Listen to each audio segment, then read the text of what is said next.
Walk out now, or I'll put you in a coma. That's what the MMA fighter screamed, cracking his knuckles in the parking lot behind Murphy's bar. Welcome to Jake's Revenge, where we dive into stories of grit and comeback. This fighter, the same one my wife had been sleeping with for 3 months, thought he could intimidate me.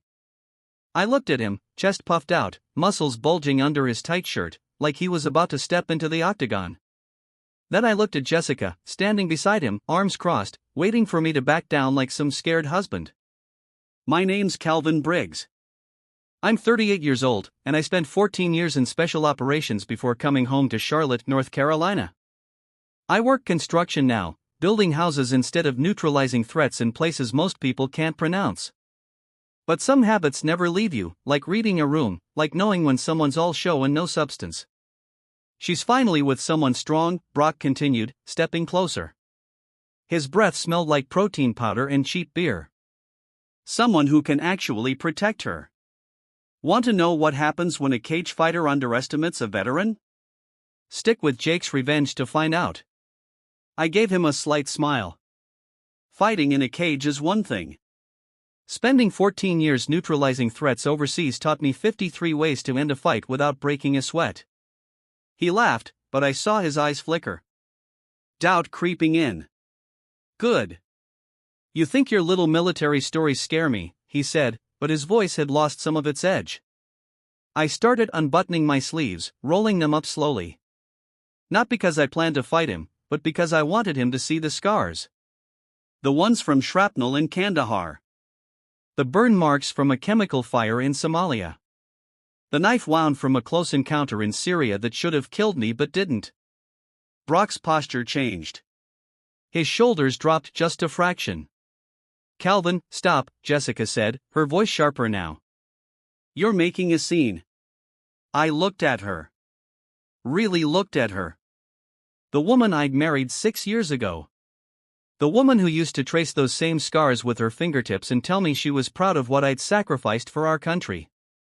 Now she was standing beside a guy who thought flexing his biceps made him dangerous. I'm not making anything, I said quietly.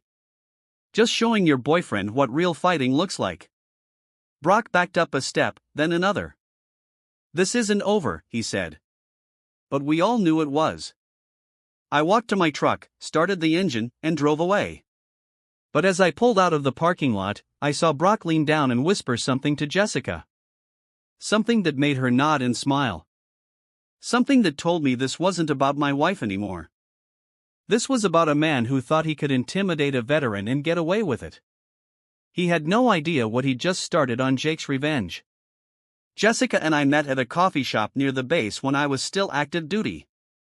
She was finishing her nursing degree, working double shifts to pay for school. I was between deployments, trying to figure out how to be normal for 3 weeks before heading back to the desert. She made me laugh, made me forget about the things I'd seen. Made me believe I could build something good when I finally came home for good. We got married 2 years later. Small ceremony, just family, and a few of my army buddies. Jessica wore her grandmother's dress and cried when I promised to love her through whatever came next. I meant every word. The transition was harder than I expected. Civilian life felt slow, quiet, boring. I jumped at sudden noises. Had trouble sleeping. Jessica would wake up in the middle of the night to find me checking the locks on the doors, making sure the windows were secure. She never complained, just held me until the tension left my shoulders. I found work with driftline construction, building custom homes for wealthy families in South Charlotte. The physical labor helped. Using my hands to create instead of destroy. My boss, Frank Morrison, was a former Marine who understood what guys like me needed. Structure, purpose, respect for what we'd been through. But over the past year, something had shifted. Jessica started working out at a new gym, started coming home later, started looking at her phone more and at me less. She said she needed space to find herself. Said I was too intense, too serious, too stuck in the past. I should have seen the signs.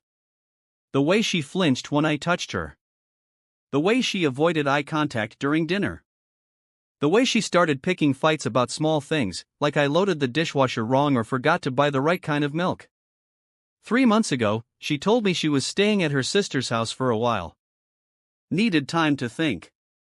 I found out about Brock 2 weeks later when my neighbor's kid posted a picture on social media. Jessica and some muscle-bound Tamawignage guy at a restaurant downtown, holding hands across the table. I did what any reasonable man would do. I drove to the gym where he trained, watched him spar with other fighters, listened to him brag about his record, his technique, his plans to go professional. He was good, fast, strong, but he was also reckless, overconfident, the kind of fighter who relied on intimidation more than skill. The confrontation at Murphy's bar wasn't accidental. Jessica had texted me, asking to meet. Said she wanted to talk about divorce papers, but when I showed up, Brock was already there, waiting like they'd planned it. Like they wanted to humiliate me in front of whoever might be watching. They had succeeded, but not in the way they expected. I sat in my truck for an hour after leaving the bar, engine running, heat blasting, trying to process what had just happened. Not the confrontation itself. I'd faced down men with actual weapons, actual training, actual reasons to want me dead. Brock was a playground bully with good marketing. No, what bothered me was the setup. The way Jessica had specifically asked me to meet her at Murphy's. The way Brock was already there when I arrived, positioned near the back exit like he was expecting trouble. The way she stood beside him with her arms crossed, watching me like I was some kind of entertainment. They had planned this.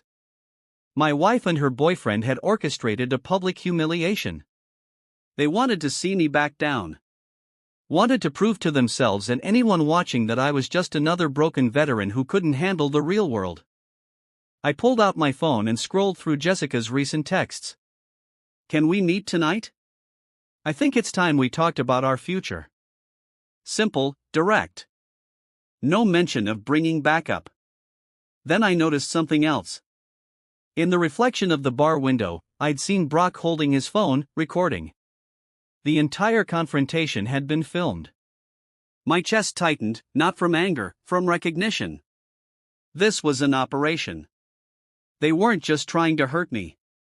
They were trying to document it. Probably planning to share it with friends, family, maybe even post it online. Look at how we made the big tough soldier run away with his tail between his legs. I started the truck and drove home. Not to the apartment I'd been renting since Jessica moved out, but to the house we'd bought together 3 years ago. The house where my tools were still stored in the garage, where my military records were filed in the office closet, where I kept the evidence of who I really was. I spent the next 2 hours going through paperwork, deployment records, commendations, photos from missions I couldn't talk about with people who didn't have the right clearances, letters from commanding officers who trusted me with their lives and the lives of their men. Then I opened my laptop and did something I hadn't done in years. I logged into secure networks I still had access to. Made a few phone calls to people who owed me favors. Verified some information about Brock Williams that he probably thought was private. By midnight, I had a complete profile. His real name, his actual fight record, his financial situation, his business partnerships, his social media presence, his weaknesses. Jessica thought she'd found herself a strong man. Brock thought he'd intimidated a washed-up soldier. They were both about to learn the difference between fighting for sport and fighting for keeps on Jake's revenge. I closed the laptop and went to bed. Tomorrow, the real work would begin. I waited 3 days before making my first move. During those 3 days, I watched. I followed Brock's routine without him knowing. Morning workouts at Elite Fitness on South Boulevard, lunch at the same protein smoothie place, afternoons training at Iron Combat Academy, evenings at Murphy's Bar or downtown clubs, usually with Jessica. He was predictable, loud, always talking about his next fight, his training regimen, his plans to sign with a major promotion, always making sure people knew he was the guy who'd scared off some pathetic ex-soldier. On Wednesday morning, I walked into Elite Fitness during Brock's usual workout time. I'd done my research. The gym offered day passes for $20. I bought one and started lifting weights 3 stations away from where he was training. He noticed me immediately, pointed me out to his training partner. They both laughed. I kept lifting. After 30 minutes, he walked over. "You following me now, old man?" I set down the weights and looked at him. Just working out. This is a public gym. Yeah, well, maybe you should find a different gym. I'd hate for things to get uncomfortable. For who? He stepped closer. Close enough that I could smell his pre-workout supplement. For you. When I'm training, I need focus. Distractions make me angry. I nodded slowly. I understand. When I was in Syria, distractions got people killed. But this isn't Syria. This is a gym in Charlotte, and I paid for a day pass just like everyone else. Other people were starting to watch. Brock's face reddened. He was trapped between backing down in front of his training partners or escalating in a place where he could get banned. You need to leave, he said, louder now. Or what? Or I'll make you leave. That's when the gym manager showed up, a middle-aged guy named Tony who'd been watching from behind the front desk. Problem here? Tony asked. This guy's harassing me, Brock said immediately, following me around, trying to start trouble. Tony looked at me. That true? I'm just working out, I said. Haven't said a word to anyone. Tony glanced around at the other gym members, most of whom had been watching the entire exchange. Brock, you approached him. I saw the whole thing. He's my ex-wife's. Brock started, then stopped. He'd almost said husband, which would have made him look like the aggressor in a domestic situation. He's what? Tony asked. Nothing. Just keep him away from me. Tony turned to me. You planning to cause any trouble? Just want to finish my workout in peace. Then do that, both of you. Brock stalked back to his weights, but the damage was done. His training partners had seen him back down. Other gym members had heard him claim harassment when he'd been the one doing the approaching. Word would spread. I finished my workout and left. But as I was walking to my truck, I noticed Brock's car in the parking lot. A bright red Mustang with custom plates that read, Knockout. Flashy, attention-seeking. Perfect. I also noticed something else. A small crack in the rear window, probably from a piece of gravel on the highway. The kind of thing that would spread if you hit the right pressure point. I didn't touch his car. Didn't need to. But I took a picture of the license plate and the crack. Insurance companies were very interested in documenting existing damage, especially when claims got filed. Later that afternoon, I called Jessica. She answered on the fourth ring. What do you want, Calvin? To apologize for the other night. I was out of line. Silence. Then, you were embarrassing. I know. I've been thinking about what you said about me being stuck in the past. Maybe it's time I moved forward. What's that supposed to mean? It means I'm ready to sign the divorce papers. No fight, no lawyers, just clean and simple. More silence. Really? Really? Can we meet tomorrow, somewhere neutral? I'll bring everything signed. Okay. Murphy's Bar. 7 p.m. Perfect. I hung up and smiled. Phase 2 was ready to begin. That evening, I drove to Iron Combat Academy, where Brock trained in the afternoons. The gym was in an industrial part of town, tucked between a tire shop and a storage facility. Through the windows, I could see him sparring with a training partner, throwing combinations, working on his ground game. I didn't go inside. Instead, I sat in my truck and made phone calls. The first call was to a buddy of mine from the service, Derek Matthews. Derek had transitioned into private security after leaving the army. More importantly, he had connections in the mixed martial arts world through his work providing security for events. Calvin, long time, Derek said when he answered. How's civilian life treating you? Could be better. I need a favor. Information on a fighter named Brock Williams. Trains at Iron Combat Academy in Charlotte. What kind of information? The kind that might not be in his official record. Derek was quiet for a moment. You in some kind of trouble? The opposite. I'm trying to stay out of trouble. Give me an hour. The second call was to my neighbor, Patricia Hughes. Patricia was 73 years old, retired from a career in banking, and spent most of her time watching the neighborhood through her front window. She also happened to be the treasurer for our homeowners association. "Calvin, dear, how are you holding up?" she asked. "Getting by, Mrs. Hughes. I was wondering if you could help me with something. Do you remember about 6 months ago when my wife started working out at that new gym?" Of course, she looked wonderful. All that exercise really agreed with her. "Do you happen to remember when she started staying out late, coming home at odd hours?" Patricia was quiet for a moment. "Calvin, are you sure you want to know these things?" "I'm sure. It started in February, Valentine's Day weekend, actually. She left Saturday morning and didn't come back until Sunday evening. You were working that weekend, installing cabinets for the Reynolds family." February. 3 months before Jessica told me she needed space. 3 months before she moved to her sister's house. She'd been planning this for half a year. Did you see her with anyone during that time? A few times. A young man in a red sports car, very muscular, very loud. How loud? Well, he had one of those cars with the modified exhaust, woke up half the neighborhood when he picked her up. And he wasn't very discreet about their relationship. I knew what she meant. Brock wasn't just sleeping with my wife. He was flaunting it. Making sure the neighbors saw them together. Making sure word got back to me. My phone buzzed. Text from Derek. "Call me. Found something interesting." I thanked Patricia and called Derek back.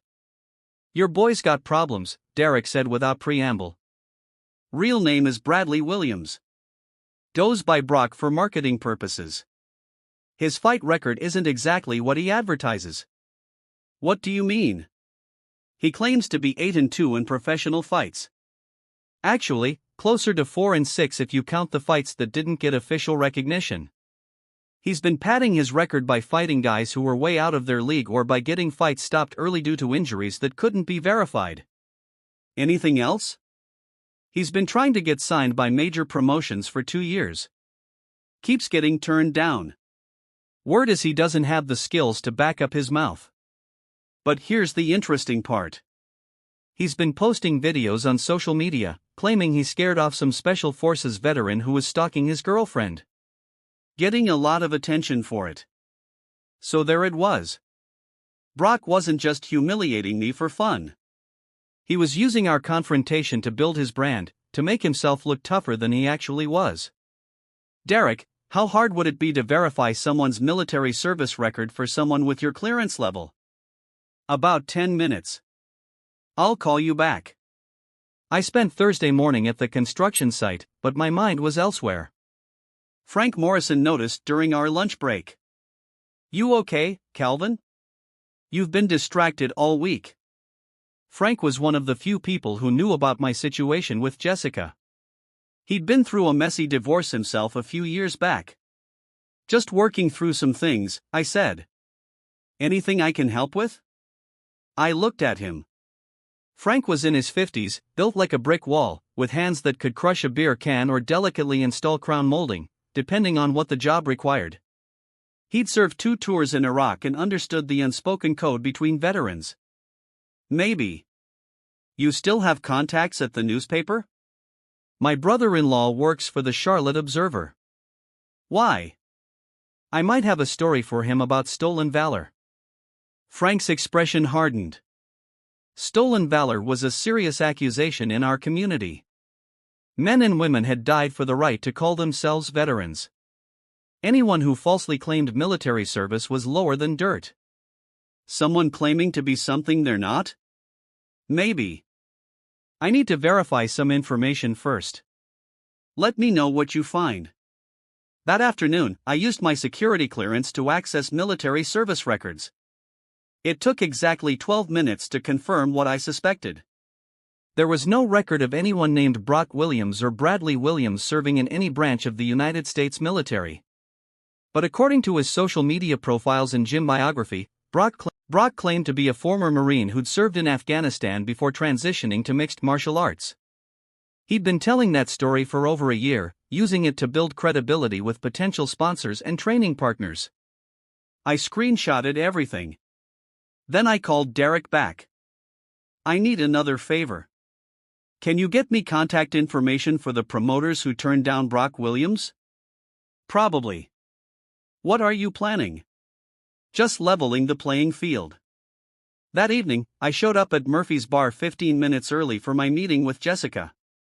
I chose a table near the back where I could see the entire room.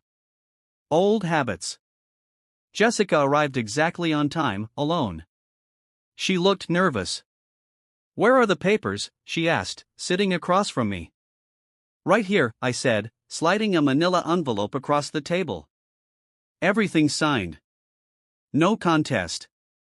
You can have the house, the cars, whatever you want." She opened the envelope and flipped through the documents. Her expression shifted from suspicion to confusion to relief. "This is more generous than I expected. I just want to move on. Start fresh." "What about Brock? He said you might cause trouble." "Brock doesn't factor into this. This is between you and me." She nodded, but I could see her checking her phone under the table, texting someone, probably letting Brock know the coast was clear. "There is one thing," I said. "What?" "I'd like to apologize to him, too, for the other night. Maybe we could all meet somewhere, clear the air, put this behind us." Jessica looked surprised. "Really? Really?" I was out of line. "Let me buy him a drink, shake hands, show there are no hard feelings." "I'll ask him." "Great. How about Saturday night?" "Here's probably fine." She agreed and left 20 minutes later, taking the divorce papers with her. I stayed for another hour, nursing a beer and thinking through the final phase of my plan. By Saturday night, Brock Williams would discover that some fights can't be won with muscle and intimidation. Some battles require strategy, patience, and the willingness to hit your opponent where they're weakest. I paid my tab and walked out into the Charlotte night, ready for war. Saturday night at Murphy's Bar, Brock strutted in like he owned the place. Jessica followed behind him, looking uncomfortable. I was already seated at the same table where we'd met during the week, 2 empty chairs waiting. "Calvin," Jessica said, sitting down carefully. Brock agreed to meet. Brock remained standing, arms crossed. "This better not be some kind of setup." "Just want to clear the air," I said, gesturing to the empty chair. "Drink?" He sat down reluctantly. "Beer, and make it quick. I've got training tomorrow." "Actually, about that training," I said, pulling out my phone. "I saw your fight videos online. Pretty impressive." His chest puffed up. "Yeah, well, I've got sponsors interested. Big things coming. Must be tough, though. All that military training in Afghanistan, then transitioning to civilian fighting." Jessica frowned. "Military training?" Brock's jaw tightened. "It's not something I like to talk about." "Of course not," I said, scrolling through my phone. "A lot of us prefer to keep our service quiet." "What unit were you with?" "2nd Marines," he said quickly. I nodded slowly. "Interesting, because according to the Department of Defense database I accessed yesterday, there's no record of anyone named Brock Williams or Bradley Williams ever serving in the Marine Corps." The color drained from his face. "There is, however, a very detailed social media history of you claiming to be a combat veteran, using that false background to gain credibility with sponsors, training partners, and apparently women." "You're lying," he said, but his voice cracked. I turned my phone around, showing him screenshots of his military record search. Empty. No results found. Stolen valor is a federal crime, Brock. But that's just the beginning. I pulled out a manila folder. Your real fight record. Your failed steroid test from last year that you managed to keep quiet. The 3 promoters who blacklisted you for unprofessional conduct.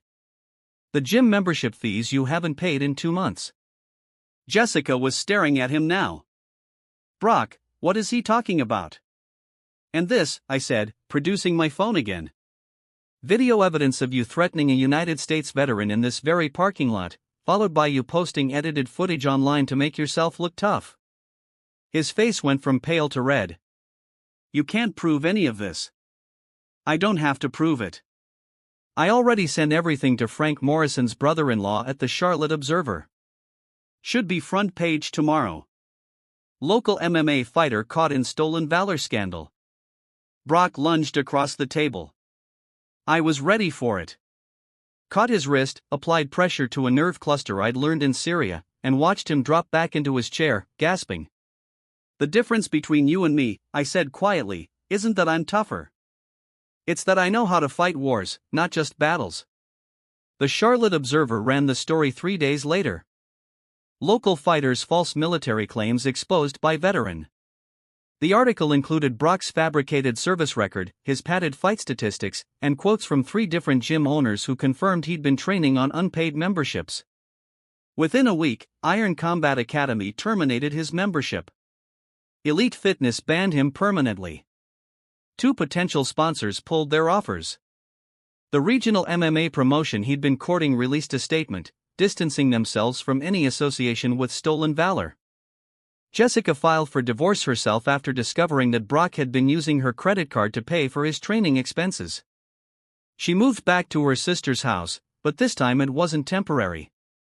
The man she thought was strong had turned out to be a fraud in every way that mattered. Brock tried calling me twice, left voicemails claiming he'd been misunderstood, that it was all a misunderstanding. I deleted them without listening to the full messages. 6 months later, I heard through Derek that Brock had moved to Florida, trying to restart his fighting career under a different name. But the internet doesn't forget.